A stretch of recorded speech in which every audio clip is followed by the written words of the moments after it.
De nos jours, les abonnements sont partout. Téléphone, Internet, Netflix, Spotify, Amazon Prime, partout, il y a des abonnements. Alors imagine pour une famille de 4 personnes par exemple. Tu as une connexion Internet pour toute la famille, tu as 4 téléphones, un Netflix, un Spotify, un Amazon Prime, un Canal+, au moins 2 ou 3 applications sur le téléphone par abonnement, un abonnement à la salle de gym par exemple. Ça fait au moins 12 abonnements pour une famille de 4 personnes. Et c'est pas ridicule ce que j'ai dit, j'ai pas exagéré. Non, je suis resté sur quelque chose de relativement cohérent. Bref, en 2022-2023, les gens sont habitués à payer les abonnements et ils en payent plein. Ça, les professionnels l'ont bien compris, moi le premier. C'est pour ça qu'aujourd'hui, tout est bon pour qu'on puisse te proposer un abonnement. Dans cette vidéo, je vais te montrer 4 business par abonnement que tu vas toi aussi pouvoir mettre en place dès ce soir. Et on s'entend des business qui rapportent de l'argent. Et en passant, reste bien jusqu'à la fin parce que je vais te parler d'un de mes business que tu pourrais éventuellement recopier et le mettre en place toi aussi.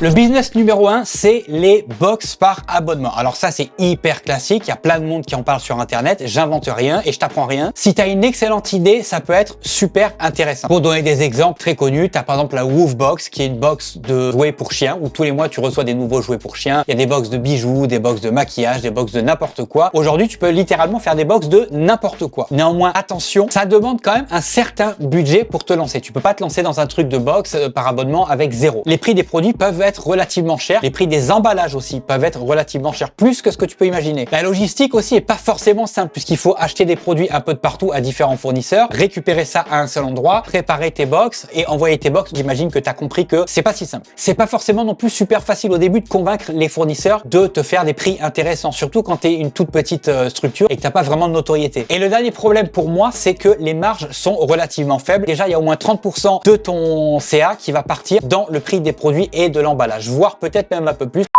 Hey, j'ai oublié de te dire en passant, n'oublie pas de t'abonner à la chaîne, de mettre un pouce bleu et d'activer la petite clochounette. Voilà, je te dis ça comme ça, en plein milieu, sans pression. Bref, on passe tout de suite au business numéro 2. Le business numéro 2, c'est les SaaS, ça veut dire Software as a Service. Concrètement, c'est le business des logiciels. Dropbox, DocuSign, Spotify, Mailchimp, tout ça, c'est des SaaS. C'est un truc énormissime. Les taux de rentabilité sont stratosphériques. Pour 2 raisons. 1, t'as pas de produit à acheter et 2, t'as pas de produit à envoyer. Concrètement, tes coûts, ça va surtout être les frais de personnel puis les coûts d'exploitation de manière générale. Par contre, attention, inconvénient. Premièrement, faut quand même avoir une bonne idée, quelque chose qui n'a pas encore été fait ou alors quelque chose que tu peux améliorer. Et deuxièmement, si tu es développeur, ça va te prendre du temps à développer un truc comme ça. Mais si tu n'es pas développeur, ça peut te coûter des centaines de milliers d'euros. Donc c'est clairement pas un business fait pour tout le monde. Business numéro 3, les logiciels en marque blanche. Ça va être des logiciels dont tu vas acheter les droits d'exploitation que tu vas pouvoir revendre à ton nom. Il y a des logiciels très connus qui sont des logiciels en marque blanche. Par exemple, si tu es infopreneur, tu connais forcément ActiveCampaign. C'est un logiciel en marque blanche. C'est super intéressant et rentable comme type de business. Par exemple, tu peux acheter des licences illimitées pour quelques centaines de dollars et tu vas revendre ces logiciels à des clients séparément. Tu vas leur faire payer par exemple un abonnement mensuel de, je sais pas, 10, 20, 30 euros pour accéder au logiciel. Par contre, inconvénient, il y a beaucoup de logiciels qui servent à rien ou alors des logiciels qui sont mal faits, qui sont codés avec les pieds, qui sont moches. Pas tous se valent et pas tous sont bons. Si tu veux des gros logiciels comme par exemple, je te parlais d'ActiveCampaign tout à l'heure, ça risque de te coûter un peu cher. On passe tout de suite au business numéro 4 et c'est là où je vais te dévoiler un de mes business.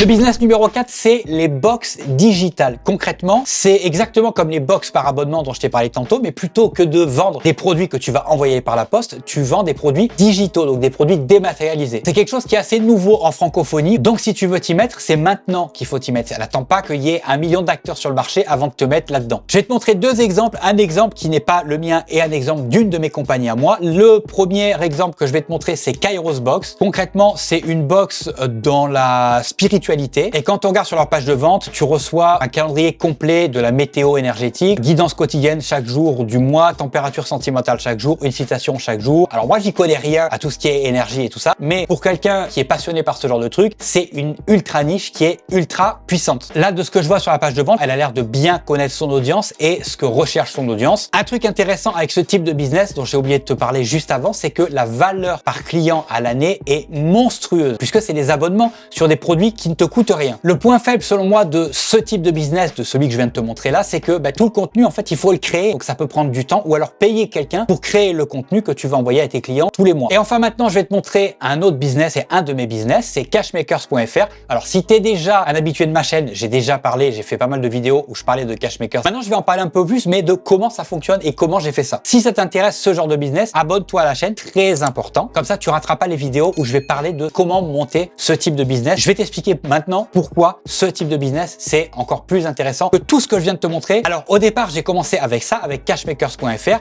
et puis par la suite, j'ai fait des petits tout simplement. Donc j'ai fait Cashmakers US, puis j'ai fait des clones en fait dans d'autres thématiques et puis dans d'autres langues. Le concept de Cashmakers, c'est tout simple, c'est que quand les clients s'abonnent, ils ont accès à plein de formations business dans des thématiques différentes du business en ligne. Ils ont accès à des formations quand on sait que c'est des formations qui donnent de réels résultats. Ça donne la possibilité à ceux qui veulent se lancer dans le business en ligne mais qui savent pas vraiment par quoi commencer de voir plein de thématiques business différentes. Le prix est ridicule comparé à l'offre proposée, c'est sans engagement. Donc tu vois déjà pour le consommateur, c'est une offre qui est en béton, c'est super intéressant. Les avantages pour les partenaires, donc les partenaires c'est les formateurs qui mettent des formations à disposition de Cashmakers, mais pour eux c'est quand même assez facile puisqu'ils n'ont pas de formation à créer. Certains d'entre eux ont tourné des formations exclusives pour Cashmakers, mais c'est pas du tout une obligation. Et pour eux finalement c'est de l'argent gratuit, c'est des ventes qu'ils font et de l'argent qui rentre en plus de leur business habituel, sans qu'ils aient à fournir d'efforts supplémentaires. Et c'est ça qui est important. J'en parlerai dans d'autres vidéos, donc abonne-toi, ok? Et la petite cloche aussi, évidemment, parce que sinon tu rateras les vidéos, parce que YouTube il va pas te prévenir. Et pour nous, Cashmakers, donc les avantages qu'on a à avoir ce type de business, c'est que déjà la lifetime value de nos clients, donc la valeur long terme de nos clients est stratosphérique, puisque c'est des abonnements. Donc à la fin de l'année, ça fait beaucoup. Nous, on n'a pas de contenu à créer, puisque finalement, c'est nos partenaires qui créent le contenu pour la plateforme. Concrètement, on a juste eu à mettre en place le système une fois, à le mettre à jour de temps en temps et à uploader les formations une fois par mois. En termes de temps de travail, je te dirais que ça nous prend à peu près un jour par semaine. Donc tu vois, c'est quand même super intéressant. Je connais aucun business aussi rentable et avec un meilleur ratio temps passé dessus et revenus que ça génère. D'ailleurs, depuis que je suis dans ce business-là, je veux plus rien faire d'autre parce que je vois pas qu'est-ce qui peut